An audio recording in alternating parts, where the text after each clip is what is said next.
Here we go. Perfect. Perfect. Do I click off this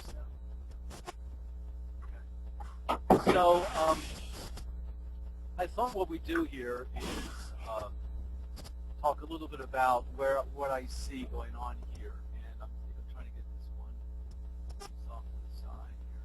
We're having a little difficulty today. This guy. So let's just talk about what I sort of see as my view from the porch here in California. And so we're going to start very quickly, move through this, and then you can ask fire questions to Karen as we go along. Here's what a couple of things I think that's happening out there in admissions. We're still, I think, very much involved in what I penned the term Lemming marketing. I think that still prevails among a lot of us, the way we think about marketing. Lemming marketing to me is we're all basically doing the same things, even though they don't work, so we're all going over the precipice together. We really are just using some of the old tools, and maybe we need to rethink that. I think you all understand, no matter whether you're in a boarding or day school, this is a very interesting group of parents we have nowadays. These millennial parents or Gen X parents, they're increasingly confused. They're misguided. They have a kind of a lack of understanding of how we do things, which is maybe part of our problem. But they really are confused, and they're fearful in many ways. Definitely different than the days when I was growing up. I also think that the way we're using financial aid dollars as an enrollment management tool has got to change. And this is not going to be about financial aid today, but we really have to rethink and have some new minds in our office on how we're going to better deploy our financial aid dollars. We need to engage the new possibilities of the new media. We need to think about that, not just embrace it just because it's new, but understand that it's there and it does have possibilities. And some is going to work and some is not. But we're going to have to be able to embrace that new media. And for those of us, particularly in boarding schools, but a lot of you day schools are probably facing this also, this is a population that's not going to go away. It doesn't matter what country. Right now, one country is clearly dominating the market. This population is not going to go away. They are interested in our schools, they're interested in our kinds of education, and we need to adjust to their needs and their cultural imperatives. We need to change the way we think about recruiting them, and we need to change the way we think about transitioning them into our community. This is an important piece. And let's face it, this is a buyer's market. And when it's a buyer's market, that empowers our audience. There are a lot of you that may be flushed with applications, but I would suspect most of you are out there working very, very hard to make sure you meet enrollment goals every year. Your tuitions are increasing, the costs are going up, financial aid is still tight. So these families are coming to the door. They are definitely in the buyer's market. So that means that we need to rethink about and redirect the energies of our office. But real quickly, I suspect that this is the way your school looks. The structure of your school looks this way. Everybody's working in their little boxes. But let's face it, this is what's really going on in your school. This is what's happening throughout the school culture. Everybody is interconnected. Everybody is interconnected here. And you can see that if you understand this, you need different kind of staff. A staff that truly understands its role in the school, the importance of its role in the school, and the fact that we're all interconnected. This is not any longer the day where we isolate ourselves down on one end of the campus and don't connect to everybody else.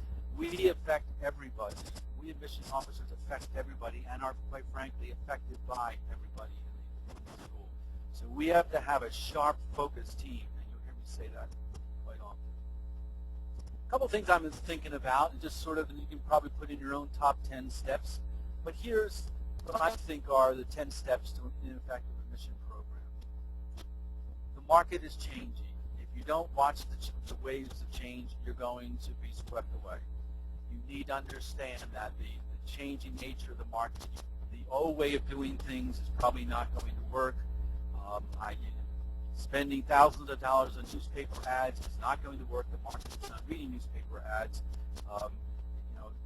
They've gone the way of Newsweek, which is now going to be going online. Nobody's reading the print as much as they used to, and certainly spending dollars on, for example, ads or newspaper ads is not going to bring, can't candidates or families to your door. That's just one small example, but the market's changing completely. The other problem is that sometimes you find your board setting tuition enrollment goals without your input. So I've heard this so often when I was working with the Admission Training Institute of directors of admission being told after the fact, this will be what the tuition will be, and this is what the enrollment goals will be, even though you've had no say in those goals, you're now supposed to meet those goals. That's difficult. Lack of sharp focus. But the only important, there's only one goal. There's only one goal you have to enroll in mission-appropriate kids. You should have no other responsibilities except finding ways to enroll those students. Razor sharp focus. You're tagged to do so many other things around the school and on campus, and you're not enrolling kids effectively. And some of our favorite, and I was at one time a head of advancement, so I know about development. We love them dearly. But how many times do you see your development office, your business office overstaffed, and you have an understaffed admission office? When you're bringing in $85 to $90 in tuition, you need to be sure you've got the number of people you need to make that work. One of my favorites, and thank God it doesn't happen at the Webb schools, allowing board members to participate in your mission financial aid deliberation. Doesn't mean they don't participate in asking questions how you do admissions and financial aid. It doesn't mean that you shouldn't be helping them understand it, but to have them participate in these deliberations is a pretty scary notion. For those of us in boarding in particular, you have an admission officer, but what she's doing is she's not only out recruiting students and traveling on the road, but she's supposed to come back and manage a dorm, advise an activity, teach a class, be a formal dinner, be a chapel, and at the same time try to be coherent when she's talking to families on the road. I know of one school where the associate director comes back, and because he misses his dorm duty, he has to make up those duties. So that he's on dorm duty 6 weeks in a row. I'm not quite sure that's effective use of staff. One of my favorites I've heard a number of times, again, the head comes to you and tells you, I've got this faculty member, but I've only got 3 classes for him. I have to make him full-time. He's now going to be on your mission team as if we're just going to be the dumping ground for faculty members or staff spouses they're trying to find work for. That's not the way you hire in business. It's not the way we hire in our office. Underinvest in technology, and we could talk about this all day long, but you need to take a long look to see if you have the technology in order to get the mission done. And the technology is moving rapidly, and you simply have to increase budgets to bring in the appropriate technology. Putting your young submission officer in charge of your toughest challenge. How often do we do that? I remember when I was a young student teacher some 40 years ago, and I walked into this inner city school, and my mentor teacher looked at me and said, these are the 3 worst classes I have that you can teach those classes. And that was not an interesting experience. I'm lucky I stayed in teaching. And finally, fail to walk the talk. How often we're out there on the road, we love our school, we're talking about things that you find out aren't really happening on campus. So something, and that's number 10 is the big one. You're not walking the talk. If the school's not walking the talk, you're not going to have an effective admissions program. Because our business is really, really defined by this. We have to understand the realities. We have to understand their situation, their behavior. What are they expecting out of your school? And you have to wonder how this is going to translate into our work. This means that has implications for building your team. So let me ask you this. Is this your office? Are you understaffed? You have to decide what it means to have the appropriate staff. Do you have a lot of inexperienced, newly out of college officers, these terrific young people that are brand new in your office? Are you still using databases to merge letters?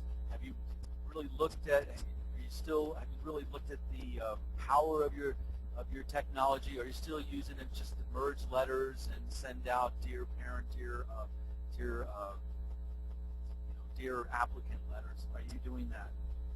Are you playing the numbers game?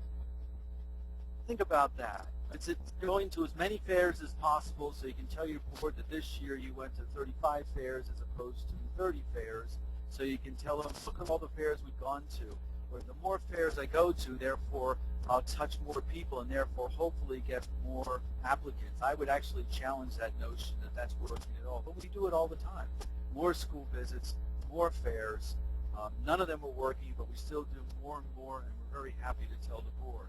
We keep increasing inquiries without doing anything with them. We go out and visit schools and get the names of even the kids that aren't interested and put them in our database to show the board we've got a lot of inquiries, but they aren't yielding anything. Are we playing the numbers game? Because the numbers game just doesn't work. And again, are you distracted by other responsibilities? I met one admission director she was in charge of marketing, she was in charge of public relations, she was in charge of school events, even though they weren't admission events.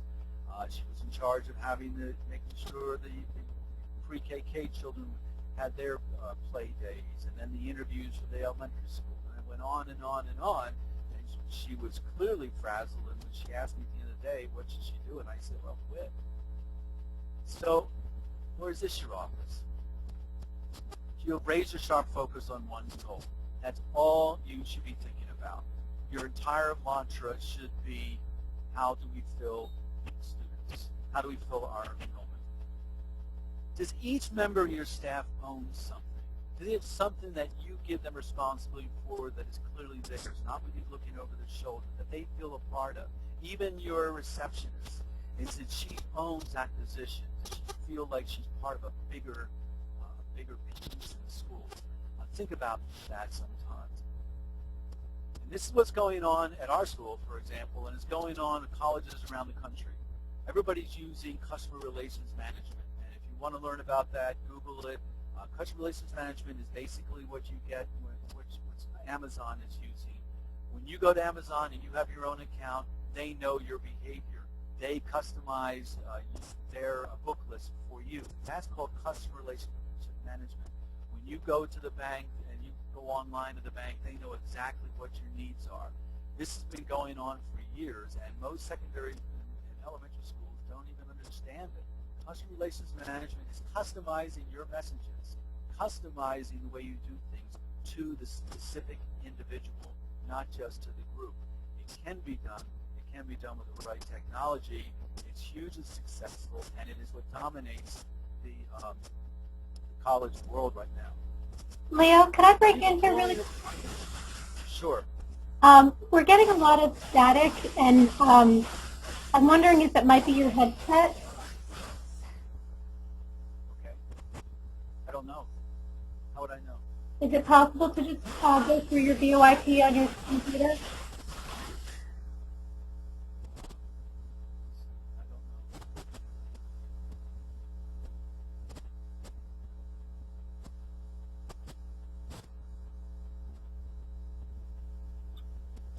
I don't know if I can do that. I think that's better. Okay, I didn't do anything. Let me go back.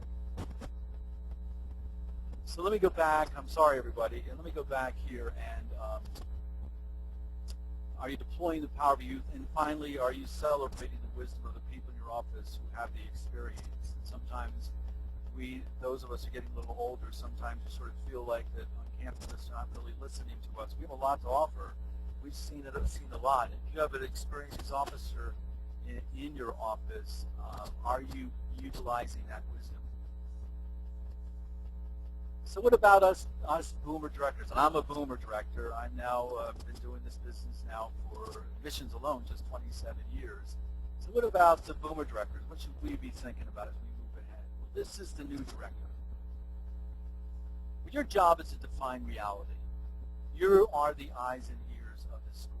Frankly, more than anybody else in the school, you're looking at the bigger picture, the bigger environment, even more than development, even more than your public relations people. You're on the road all the time, whether you be a day school, you're looking in your region, or you're boarding school, looking overseas or across the country. You have to keep redefining reality for your head board and faculty and your team. You have to provide what they call tipping point leadership.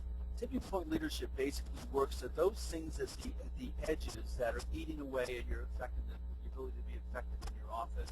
What things are really you could just cast off so you can focus on what's most important? forward? What things are dragging you away? That's called tipping point leadership. And how do you know? None of us have a plethora of resources. If you do, let me know. I can borrow some. We're always working on tight budgets. So how do you deploy limited resources? You're the one that has to know how to do that. And you need to believe in the innate abilities, what we now call the Gen Nexers. We're going to talk about them in a little bit, but they are incredible. This is going to be the new office, is deploying your Gen Nexers. And finally, your job is to lead, don't manage. And these are just some of my favorite quotes on managing. You like Casey Stengel. So there is a difference. There is a difference between managing and leading. Both are important. Both are a function in your office. But you have to provide the leadership. Providing leadership means you have to understand the new world. You have to understand the new dynamics, understand the new challenges, and have to respond to that. Let's get going on that here. First things first. Do you have a plan? Do you have a plan? Do you sit down every summer and walk through what it is you're going to do the next year? Have you met with your head of school? Have you decided you're going to avoid Lemming marketing? You're not going to deploy your resources, send them all over the country when you know every year it's not been effective, but you keep pounding away at that. Do you have a plan that is much more focused? Are you going to sail the blue ocean? This is a great book called Blue Ocean Strategy. Blue ocean means that you're creating a plan, or you're creating a plan that is so unique that it makes the competition irrelevant, meaning that people can't compare apples to apples. When your strategy is blue ocean strategy, you are doing something so completely different. People don't even try to compare you. Fairs, which everybody knows me, knows I just love fairs. Fairs are actually what I call red ocean strategy. Everybody's doing them. You keep doing them. It's the same old thing. You're at the same table. The families come by and they see your table, their table. They compare tables. You don't want to be that. Red ocean strategy is throwing out all the college lists. Everybody's got great lists. So parents now start, picking at which college you have more of than the other. That's not. Blue ocean is creating a brand new strategy. It's so different that when you're communicating with families, they don't think about the other school. And you consider your resources and your time to embrace the new and admit you don't understand it and therefore get the right people in the right seats. And this is a key that we sometimes forget, getting the right people in the right seats. As Ken Kesey said, he says, getting people on the bus. If you're not on the bus, if you're on the bus, we'll find you along the way. If you weren't on the bus in the first place, it doesn't really matter. A couple things. Again, are you sailing the red ocean? Are you just keep going to fairs and they're not working? Have you actually even looked at those fairs to see if they're getting you anything? I know you got to go to your local fair because they want to see you, but you have to start deciding if that's going to be the effective use of your staff. And I'm not just picking on fairs. It could be a lot of other things. I'm simply using this as a metaphor for what things are you doing that just aren't working, but you keep doing over and over again that are sucking the life out of your staff. Because it is different. Who are you sending overseas? All you boarding directors. Who's going overseas? Do you really want to send a 20-year-old overseas to go into India for the first time or travel down to Jakarta for the first time? These families overseas are much more savvy than we sometimes give them credit for. And they've got hard questions. You better be sending credible people overseas to work with them. There are different ways of operating in every different country, different ways of thinking about America. Who is going to articulate what your school does well in such an articulate way that, again, they're not comparing you to other schools? Why are they going? And who do you have talking to parents? Parents nowadays have lots of questions. They're in the buyer's market. They want to hear about education. They want to hear about education from someone who understands education because they're talking about the most precious thing they have in their life is their child. So who's going to talk in an articulate way about education? Or are you going to someone just talking to them about the football team? Speaking of football, but for example, if I was once at a fair one time and I heard a young mission officer next to me pounding the table with a family, extolling the virtues of his JV lacrosse team. That's fine if they're interested in lacrosse, but 90% of the people coming to the table are not looking for lacrosse or football, whatever sport you may be heralding that particular time. They want something different. They want to hear about how your school is going to educate their child. Otherwise, they'll just go to the public school, which is doing all the same things in many ways.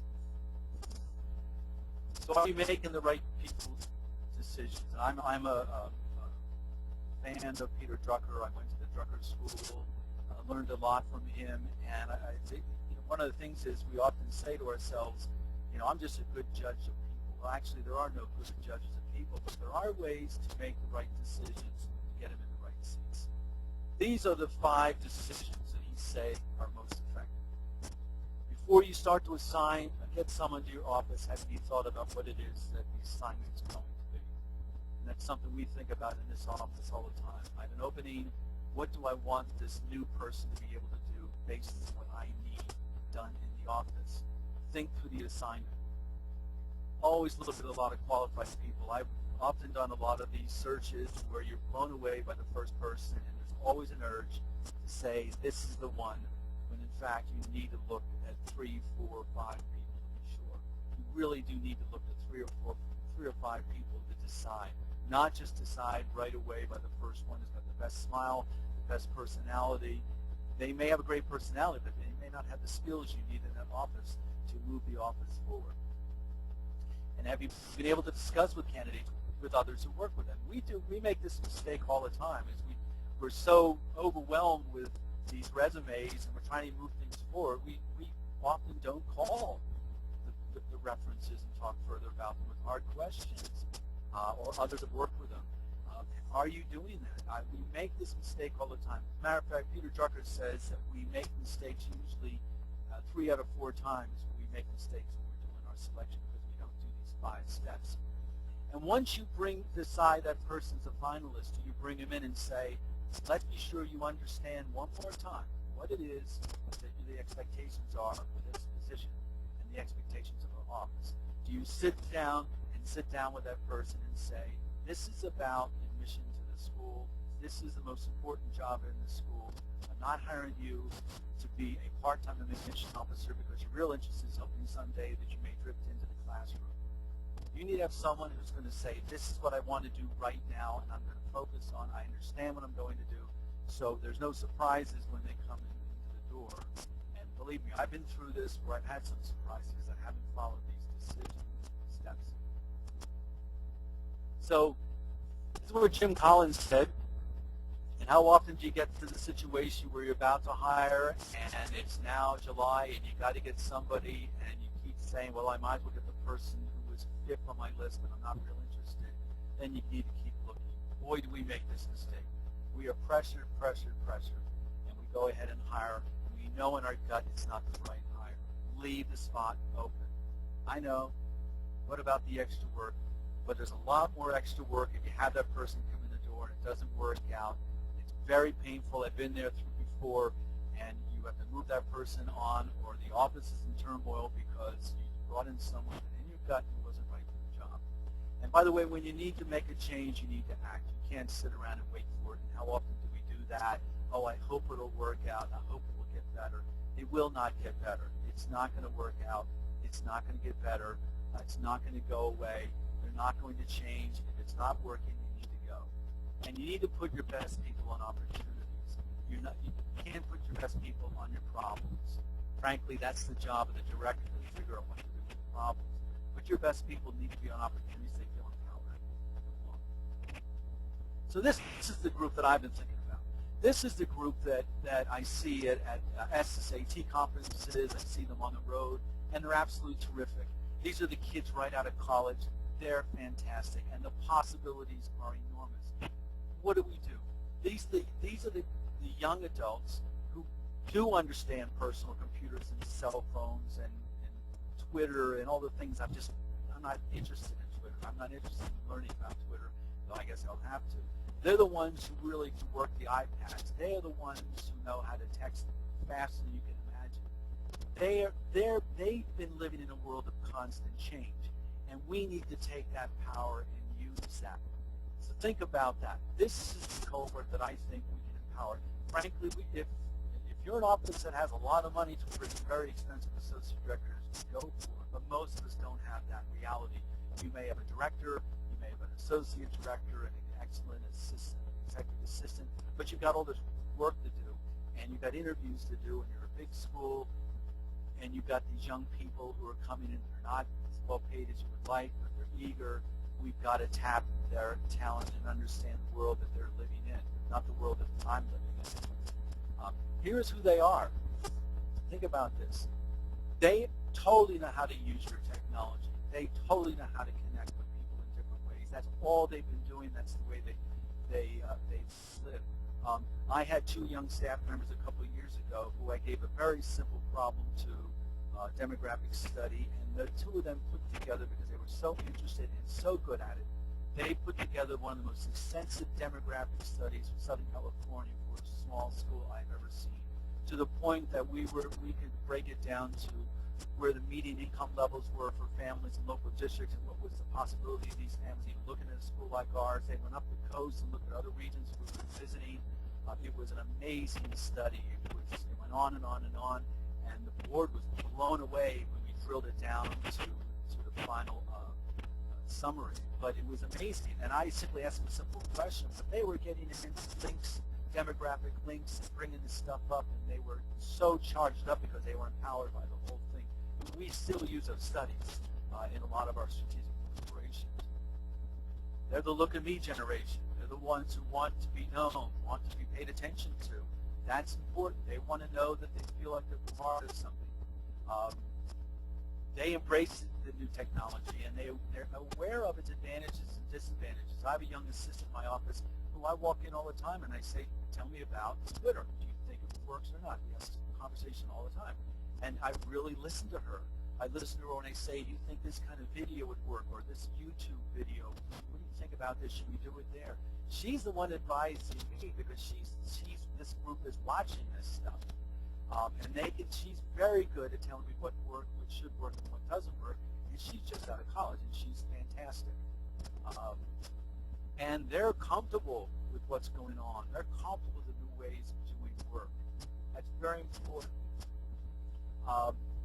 And their goals are moving ahead, and that could be a problem sometimes unless you really understand that they're always looking forward. They're always looking to the next best thing. And because they're looking for the next best thing, God love them, you got to give them, you got to empower them to feel like they're moving to the next best thing. It's very important. But this is the group that I believe is going to change your office completely. What are the implications? They need a different kind of focus. I'm convinced, and I'm sure some are going to disagree, sending them on the road all around the country for 3-4 weeks, going from one fair to another, one school visit to another, where the kids are sitting in the lunchroom and they're supposed to chat with these kids in the lunchroom, is going to burn them out. It's not effective. Sending them to that very experienced consultant who doesn't want to see the assistant directors and won't think it's credible, these young assistant directors, those consultants rather see the director. I had one very, very well-known consultant say, don't send me the young assistants. I love them dearly, Leo, but they don't know what they're talking about. And what I'm suggesting is they need a different kind of focus. You send them on the road for 6 weeks, and you're going to lose them after. We see them all the time in December. They're burned out. Give them something different to do.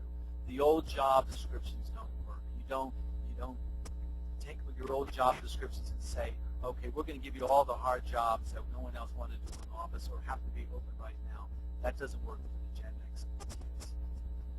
They need constant mental stimulation. They need constant conversation, constantly mentoring, talking to them about what you're doing, why you're doing, why the decisions you're making, the tough decisions you're making are being made. You as a director have a lot of tough decisions. You should include them in the deliberations so they understand the thought process behind your decisions, why you're doing what you're doing, why you're going where you're going, why you're utilizing what you're utilizing, and also asking, again, as I said earlier, their input, their opinions, their advice. They hold the keys to avoid Lemming marketing. They don't want to be doing the same old stuff that doesn't work. They know right away this isn't working, and they're going to get bored pretty fast. And their attention span is limited, and that's fine, because I was that way when I was in the 20s. It's terrific, because that's not a bad thing. They want to keep moving forward. They have new ideas. They're excited by all the new possibilities out there. They're less interest in describing the profound change in science curriculum. Don't get me wrong, they are fantastic. But this is something that they should be settled with the profound differences in why you're using molecular biology as opposed to organic biology. They can talk about it, but this is something that comes from the director of studies, because you're supposed to be doing that. They've got other things that they can do for you. They're interested in connecting. They love reading others. They want to be out and about. They want to be talking to kids. They want to be, they're the people who are greeting at your open houses. They're the ones who have got the energy, and that energy translates to the visiting parents and the students. And this is what they're great. They're great with the candidates. My young staff, he does the best interviews, much better than me. One actually came up with found it online. See, I would never thought about this. Found these boxes of questions, random questions that he found. They were really amazing questions, just really fun things. And the kid would pick the question. He would know what the question would be. The officer wouldn't. And the kids love this stuff. I would have never thought about that. But they're great with the candidates. And remember, when they're in the interview process, these kids walk out of the door. They've had a wow interview. They're coming to your school. So get them off the road and on the computer, but with computer work that is really interesting, really stimulating. And let them challenge the old ways of using technology. They're the people that should be advising you about the use of the new technology. They're your best marketers internally. So this is just thought about some of the new responsibilities you can think about. Research specialists. How many times have you as a mission director spend all your time trying to do the research with all the other responsibilities? They're good at it. They just get out of college. Many of them had to do research projects to graduate from college. They understand how to deploy the internet to better use research. They're your research specialists. Give them a challenge to study like we did, the demographic shifts in Southern California, and watch them go for it. They're your social networking specialists. How often do we go to the conferences and learn all about the social networking? Really, it's the young people who learn how to do it. So basically, my young people are in charge of this. They're the ones who should be monitoring your website. Even though you may not be in charge of the website, they're the ones who say, this is not working, this doesn't look good. They're the ones who can tell you about that. They're the liaisons between the tech and the mission. That's what my young staff does. They spend time with the tech people going back and forth. They talk the same language. Use them as a mission videographer. They have more fun with the kids out there doing videos as we go along. So what about training? How do you train these staff? What do you do? Well, I had the benefit when I was at the Drucker School, Graduate School of Management, to spend time with a very famous psychologist named Mihai Csikszentmihalyi, Hungarian name. He created the concept of flow. I hope you read the book Flow, The Optimum Experience of Flow, and translated that work of flow to the workplace. And so he suggested that when we're training our staff, and think about this, everybody, pause for a minute. So let's look at this. Okay, low skills, high skills, low challenge, high challenge. How often do we bring someone in, okay, with low skills, and we put them in high challenges? That creates high anxiety. How often do we put people in low skills and or high skills, and we put them in low challenges? That creates boredom. So this is what happens. So not everyone of your staff comes in and is on top of the game right away. You have to bring them along. You have to teach them the work of the missions. So what you start off is simply this, is you bring them in at low skills and you give them a low challenge at first. As they get better, as their skill gets better. As their skill gets better, you increase the challenge. As they move up the ladder, they increase the skills, get higher, you keep increasing the challenge. Too often we go from A to E and then you lose them. Or you've got this bright student and again, you do another sort of typical mundane activity that they're in charge of that you know is just well below their skill level. You're going to lose them. So once again, you bring them in at the level you think they're at, a level of challenge that they're ready for, And as they get better at it, you give them another challenge. And as they get better at it, you give them another challenge. This is how you create flow. This is where they feel like they love doing what they're doing. They love this work. They can't think of doing anything else. But with this high-powered group of young people, if you don't follow this particular continuum, if you bring them in with high skills and give them low challenges, you're going to lose them. And we can't keep doing this turnover in our office. You're going to leave a lot of them sooner or later, but at least you want to leave wanting to be another mission director. And that should be where it should be at. And by the way, this isn't just for the young people. It's the rest of the staff you have. When you look at your staff, your executive assistants, your receptionists, are you creating challenges for them that are up to the level of the skills and feel like they're empowered? When people are empowered and in this thing called flow, they will continue to love the work, and if they love the work, you're going to be successful in the office.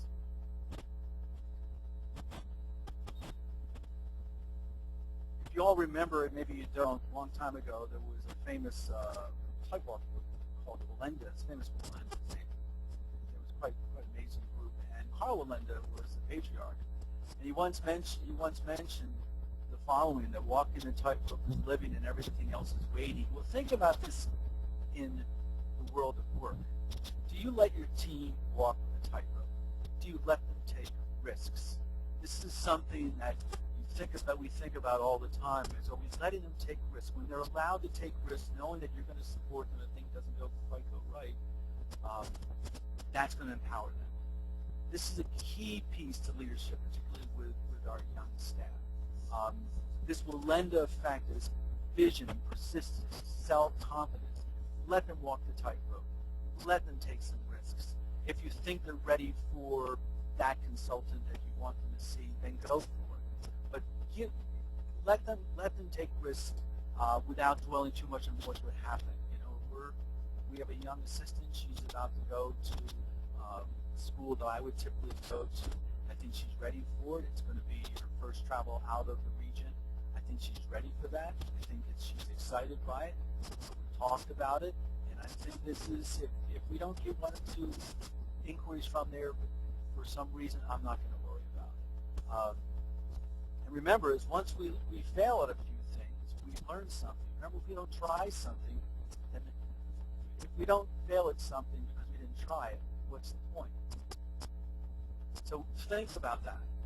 And the fact is that you as directors and associate directors, your self-confidence really connects with them. We can do this. We're going to do this. So your job is to inspire people to let them walk the tightrope. Let them work with a family that you think is just right to work with them. Let them own a couple of those candidates you think they really connected with. Stay out of their way. Give them guidance. When things aren't working, just sit down and say, let's talk about what we just saw happen there. This is pretty key. So I'm going to stop here. I think we have some time left. How about some questions out there? Do we have any? So far, we don't have any, Leo. I'll keep you posted, though. One thing I would suggest is to speak as loudly as possible and stay as close to your computer as you can. Is that for me? Yes.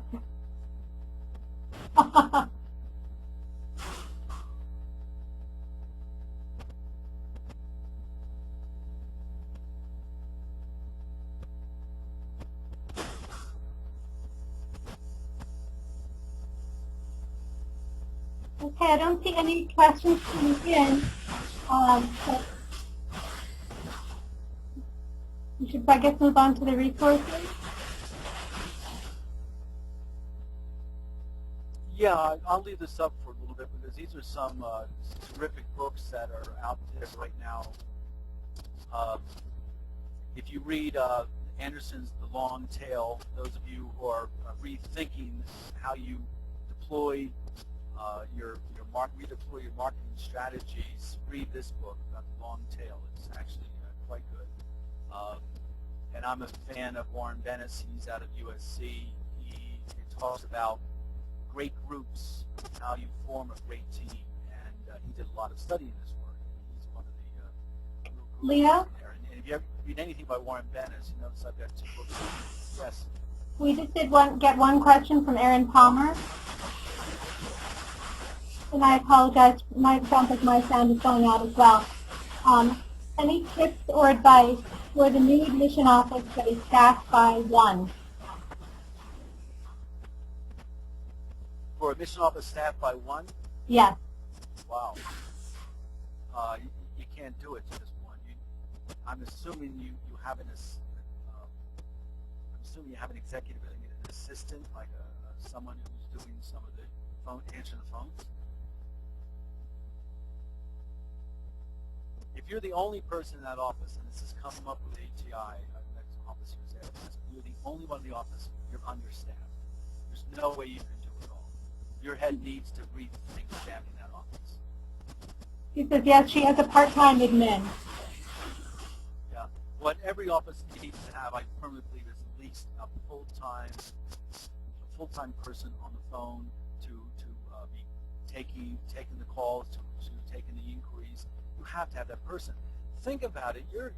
These people are calling all different kinds of schools, and if they can't get through to you because there's a part-time person there, if they're getting the voice message saying, sorry, we're out of the office, you're out of the loop. You just lost the full tuition.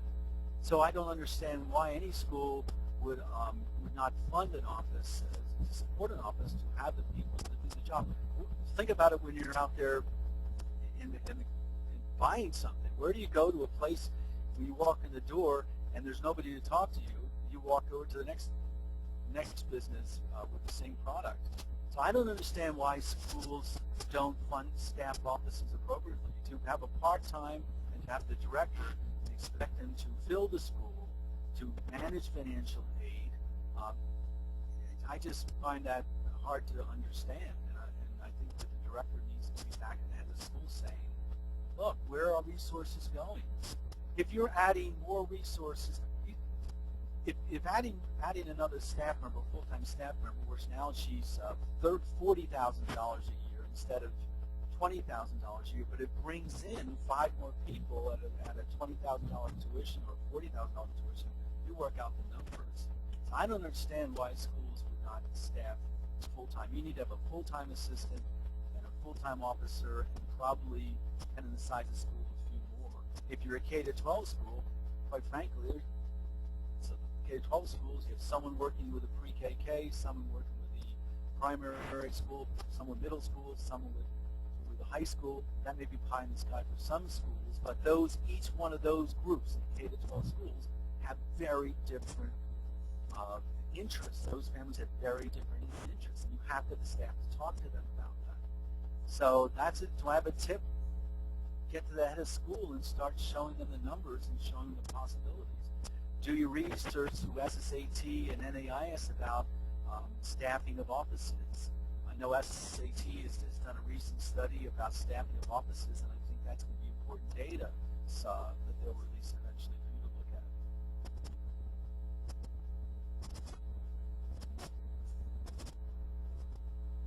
at. Okay, I don't have any more questions there, so I guess probably it would be a good time to wrap up. I would just like everyone to know that we are recording the webinar. I know we've had some sound issues, and we will make it available on admission.org. I will send out an email to everyone that registered and let them know where that can be found. I want to thank Leo Marshall so much, and I apologize for the technical difficulties, but it was a wonderful and very informative webinar, and I hope you all will make use of the resource online, and have a great day.